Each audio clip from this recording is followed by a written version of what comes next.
Ihanda ninyo ang daraanan ng Panginoon, tuwirin ninyo ang kanyang mga landas. Sinisigaw niya na tayo'y maging handa. Sinisigaw niya na tayo'y maglinis ng ating sarili, ng ating buti, ng ating puso, ng ating kaluluwa. Pero ang pakulugan po ng lahat niyan ay maging handa tayo lagi. Kapag sinabi po maging handa, dapat po magkaroon tayo ng pagbabago o pagpapanibago sa ating buhay. Ang ibinibigay sa atin ng ating Panginoon ay yung pagpapanibago.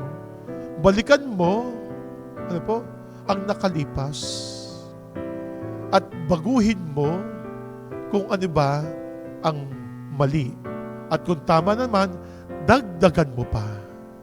Pag-ibayuhin mo pa.